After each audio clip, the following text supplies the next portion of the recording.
Hello, dear friends. Here we are, 30 days of inner journey. And it's your thought, your life, based on the book Thought and Life by the Spirit Emmanuel through Chico Xavier. Carlos Diaz and I are here for these 30 days, reading the passages of the book and making comments. We're going to keep it as short as 30 minutes so we can make sure that we keep ourselves faithful to the message. Soon after we finish it, at 11:30 p.m., we'll be on Facebook Live, at Kardec Radio, opening opportunities for people to ask questions, since these chapters are very concentrated, and also sharing some exercises, therapeutic exercises.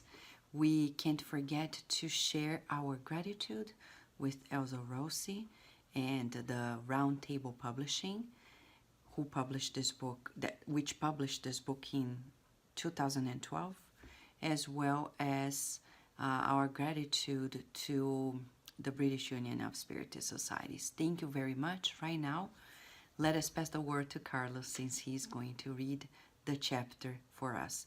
Today's chapter 2, Our Will.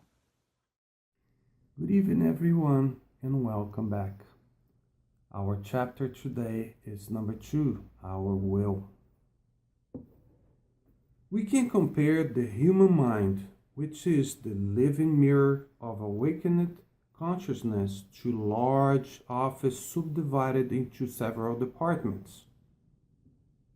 In it, we find the department of desire, which purposes and aspirations are at work stimulating us to activity. The department of intelligence, which expands evolutionary and cultural assets. The department of imagination, slowly joining together the riches of ideas and sensitivity. The department of memory, where archives of our experiences are kept, and yet other departments that define the many functions of the soul. But of all these, however, the most important is the cabinet of the will. The will is the enlightened and vigilant manager that supervises all sectors of our mental activities.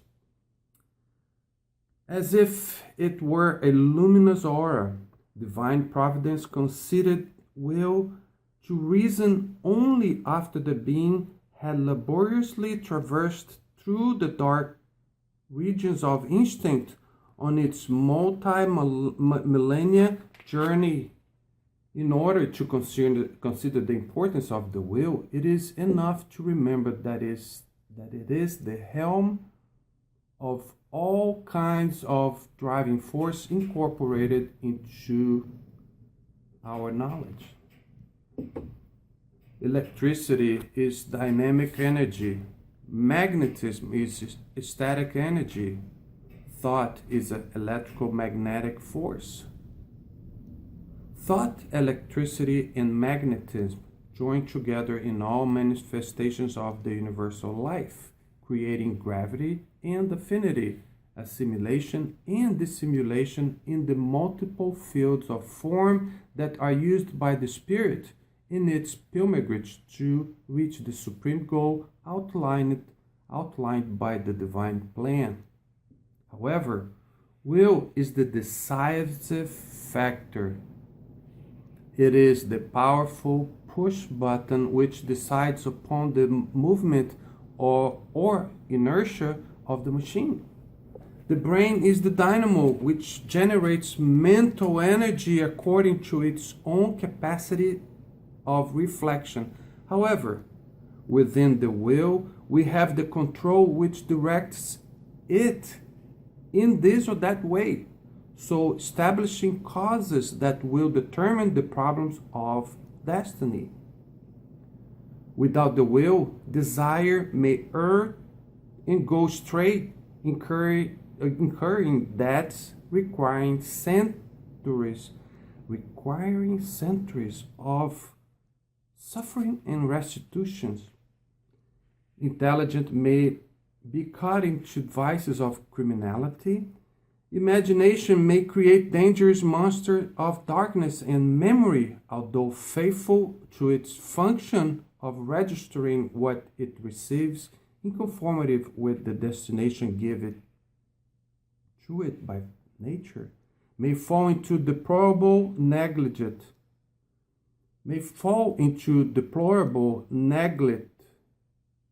and inefficiency.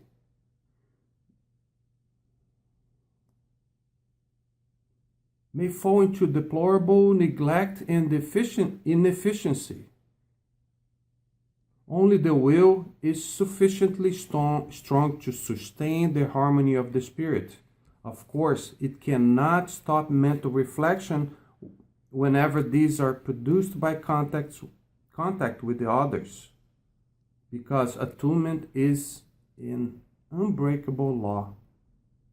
But it can impose disciplinary control over the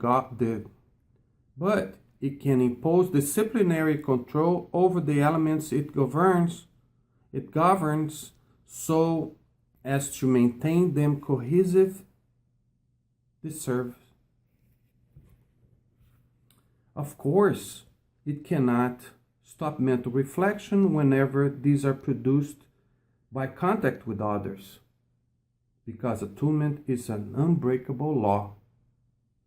But it can impose disciplinary control over the element it governs, so as to maintain them cohesive in the service of goodness. It is amazing that our will controls everything, and fascinating the way Emmanuel puts it.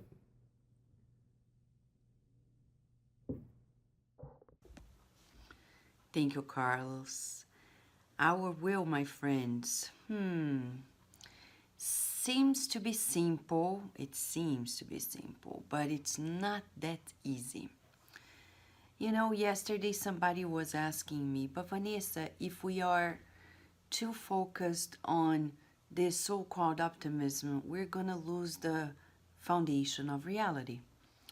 And you know, in a way, we're going to see in this message as well, that reality is that we're going to progress.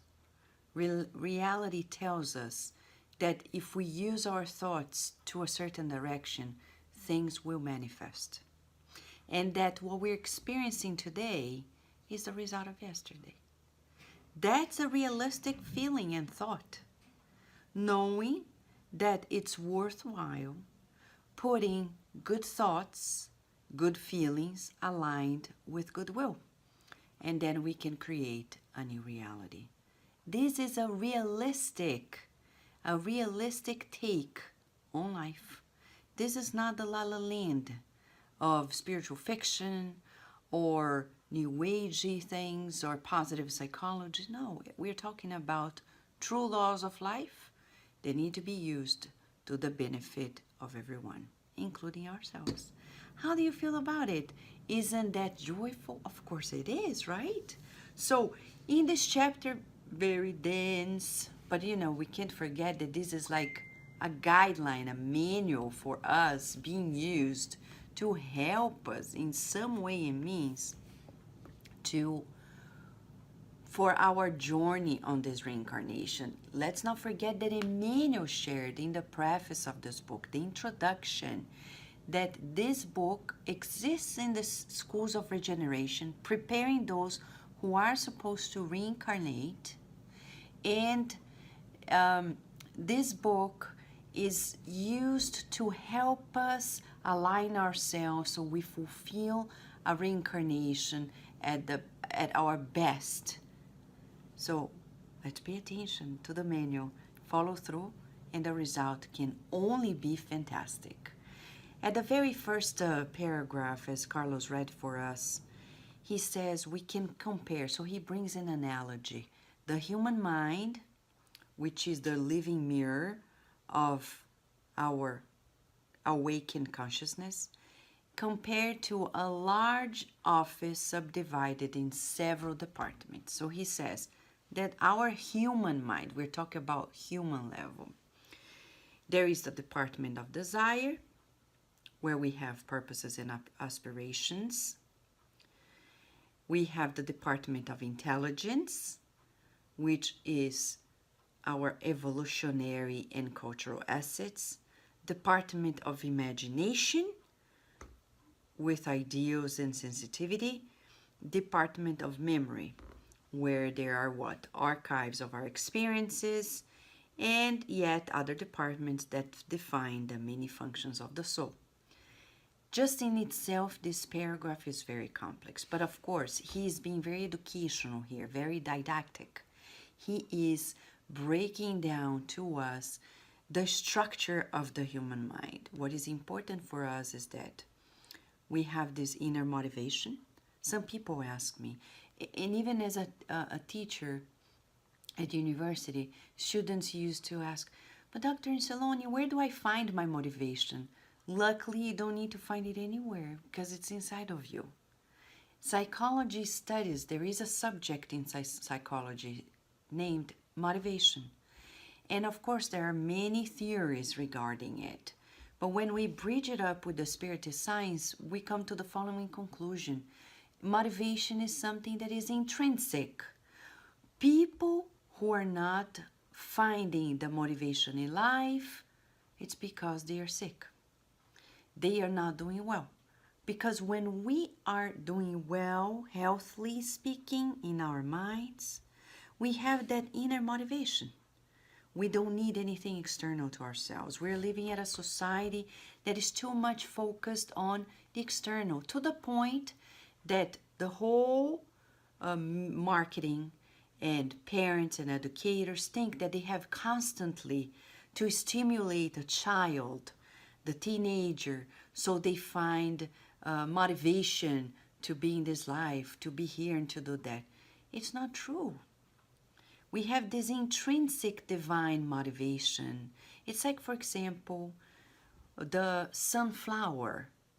You look at the sunflower, there's no consciousness there, right? There's no awakened consciousness. Better rephrase it this way. But like any plant, but especially this one, it's more evident. The sunlight is here and it moves according to where the sunlight is.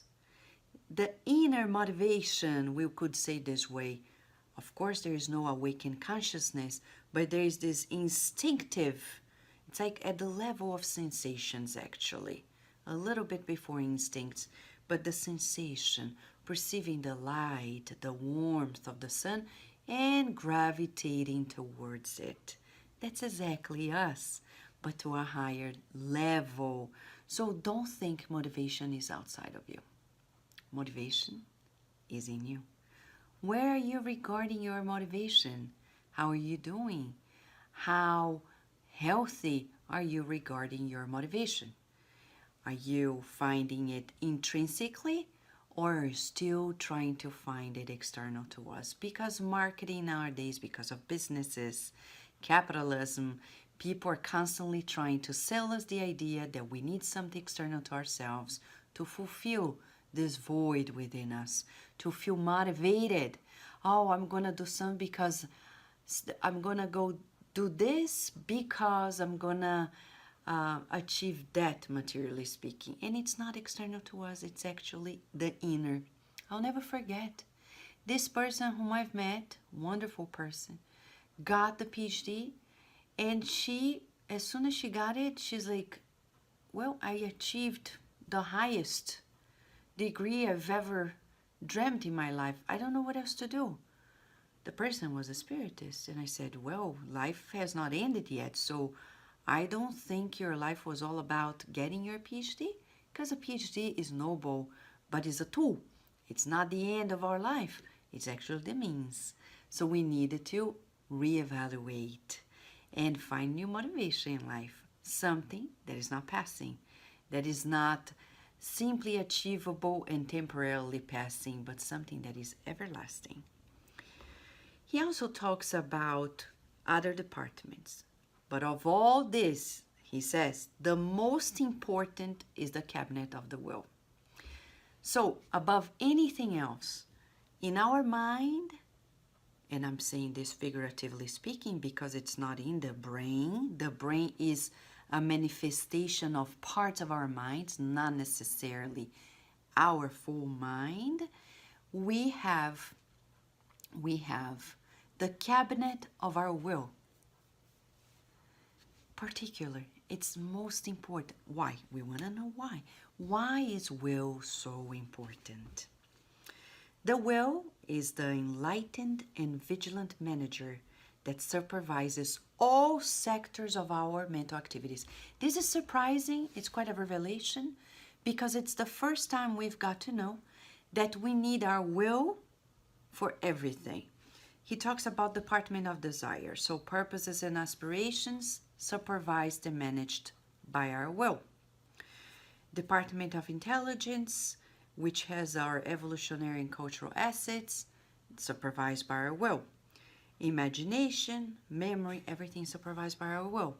Can you imagine memory being supervised and managed by our will? This means, if you want, you can forget offenses. No, Vanessa. Oh, yes, you can. Oh, yes, you can. You can forget them, and no doubt about it. You can forget them as long as you have goodwill. Yes? And that's exactly how we are going to talk to you about. I'm just opening the very sentence here that we're studying. Okay? And yeah, adding the book from Carlos, thank you. So we can get a little bit more information here. He says, it's the manager. Let's put a pause and ask this question. Where are we regarding our awareness of our will? Depending on the childhood, the type of childhood we had, very likely we may have a different consciousness regarding the power of our will. For example, if you were a child who were constantly told, I want this. No, but you're a child, you have no voice. You shouldn't voice your opinion. Who are you to say anything? You are not this and that and the other. So what happens soon after you grow up as an adult who has issues regarding will? Because you learn from the get-go that your will doesn't count. It's never going to be validated. But what about the opposite? The permissiveness of many educators and parents. A child says, I want chocolate. Okay, here it is. Oh, I'm not going to repress. I'm not going to block it because... And then it's the opposite. The person is never going to learn how to use the will in a good direction for the benefit of all, but simply for selfish purposes. So that balance is very important. Where are you regarding the administration of your will? Because our will is administrating everything else in our mind. It says Emmanuel. Everything else. Everything else. No wonder psychology says, if you tell me that you can't do something deep inside, you don't want to do it. That's exactly how psychology translates it when we try to mask the power of our will by telling that we can't do something. In reality, I don't want to, but the question is, why not? We need to verify and go deeper. He also says something quite interesting. As if it were a luminous aura, divine providence conceded will to reason. Only after the being had laboriously traversed the multi-millennial journey. I cut short here the paragraph because you've read it, listening from Carlos, but here is a reminder. Divine providence give will to reason when we reached a certain level. If you go to the animal level, we don't have will, we have instincts. Will depends on the awakening of a conscience. We can't simply ask for somebody to choose and to be willing to do something if they're not aware of it. So awareness is the first step. The second step is how to manage this will. And he says, will, the importance of will, it is that it's enough to remember that it is the helm of all kinds of driving forces incorporated in our knowledge. And now he's going to give us, several different venues of understanding. He's going to talk about electricity as a type of energy, magnetism, and thought as an electromagnetic force. He says when you join them together as manifestations of universal life, creating gravity, affinity, assimilation, dissimulation in the multiple fields of form, we get to know that they are outlined by the divine plan. But will is the decisive factor. Leon Denis, in the book After Death, has a chapter dedicated to understanding will. And he, in his immortal wisdom, shares with us that will is the driving force of the soul. Yes, the driving force of the soul. That's why it's so important for women who are pregnant. The partner and the woman constantly cherish that life that is being gestated by saying, keep coming, you're very welcome, and making sure that we're supporting the will of the spirit to begin anew and to start over. Because sometimes we say, I want to do this, but when we get to the task, we feel afraid. André Luiz talks about this potential fear of reincarnation or incarnation when it comes to the gestational years or even close to birth, because it feels the hostility of the environment and miscarriages may come. That's not the only reason miscarriages happen, but it's one of the reasons. If you want to read more about miscarriages, just go to the book Action Reaction by André Luiz through Chico Xavier, and you read more and more about it. So we need to support the reincarnating being by saying you're welcome. And we even have a song in our Spiritist Center given by the mentors, so we could sing to all the babies and toddlers, and we still do. It's more or less like this, so you also feel welcome. Welcome, welcome, dear soul. Now you're here, let us grow. Let us love, let us serve. Let us help everyone. Welcome, welcome, dear soul. And I'm here to love you so. It's very important, the affirmation, the support, the expression of the support, so we can nourish one another. So will is the decisive factor. It is the powerful push button that moves, that makes us go places. It's the push button. It's our will. So we really need to work it out and ask ourselves, where is my awareness regarding my will? Where is it? What can I do to stimulate it? Actually, you don't need much. You just need to be aware that if you want to do something, you can do it. But Vanessa said, I always taught my students, if you see somebody driving, you bet you can do the same. But how come? Well, you're human, the person is human. So there's nothing that blocks you from actually learning and doing the same, as long as you're open to learn. And that requires will. I want to learn. But if you say, I want to know it without learning, it's impossible. Many people don't engage into new activities because they don't want to learn. They want to give a big jump from ground zero to level 10. It doesn't happen. It has to go like everything in nature, gradual, step by step. And remember, when André Luiz, in a book that is yet to be published in English, but it's already in English, translated, we await its publication, Evolution into Worlds, he says, we evolve through effort and repetition.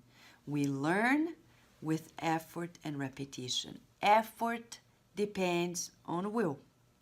We need to make effort. Effort. Oh, something is hard. Keep going. Keep pushing. Keep working on it. It's never gonna fail. You can't fail if you keep working on it and trying it. And like Thomas Edison, when people said, oh, you're just wasting your time, you have tried so many times, he said, you know, I already know these many hundreds of times that this doesn't work. I've learned something, and I'm gonna learn something else. Humility. Humility. To learn something new, we need humility. People talk about humility thinking that it's like a foreign entity, like it's so hard. We're never gonna get there. No, humility is about surrendering to the learning experience. Knowing that we don't know it all, and we have a lot to learn. So people say, do you know how to do this? No, but I'm not gonna try it. Well, why aren't you gonna try? If you don't try it, you're never gonna learn. Try it once, twice, 3 times, etc.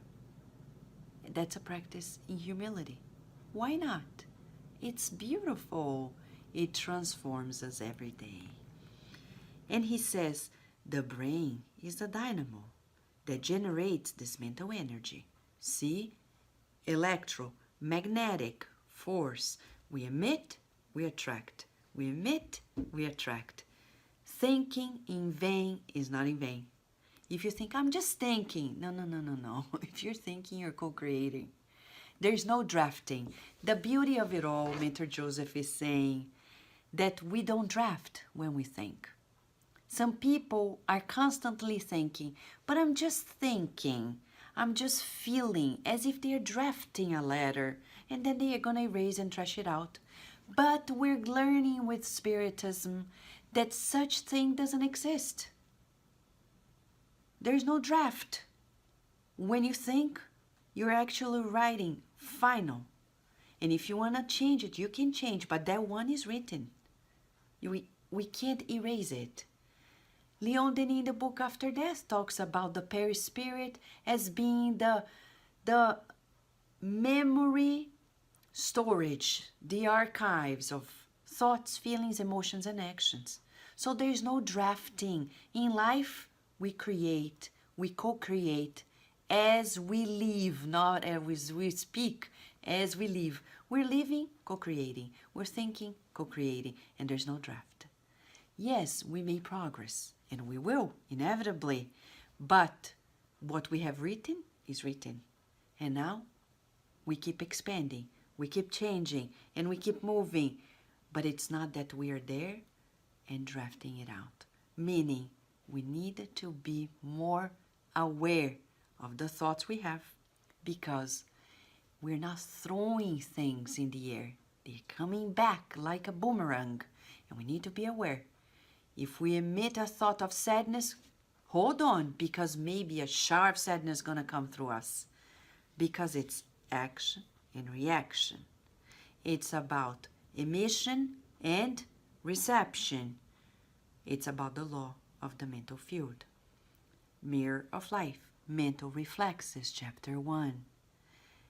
I emit, it reflects in my life, it manifests, and I also receive the consequences of it. So when you think, you're not drafting, you're actually doing it real life, right?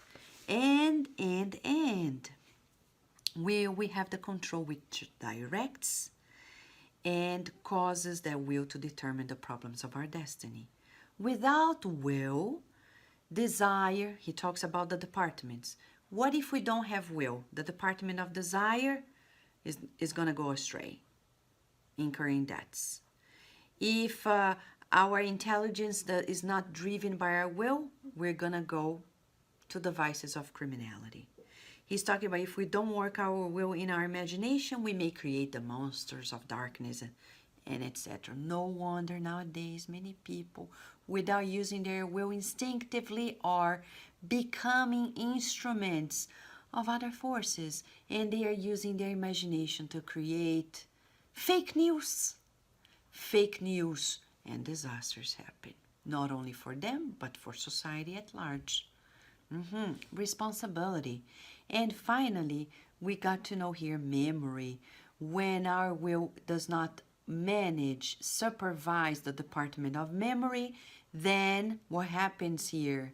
We are registering what we receive, but we may fall into deplorable neglect and inefficiency. Finally, at the end of this chapter, he says only the will is sufficiently strong to sustain the harmony of the spirit. Unbelievable. We talk about so many things, but we forget that will is the center, encouraging people. That's why in the book Jesus in the Home, Jesus very wisely shared with us that we shall never discourage someone from the working their will. Why? Because if we do, we're killing people.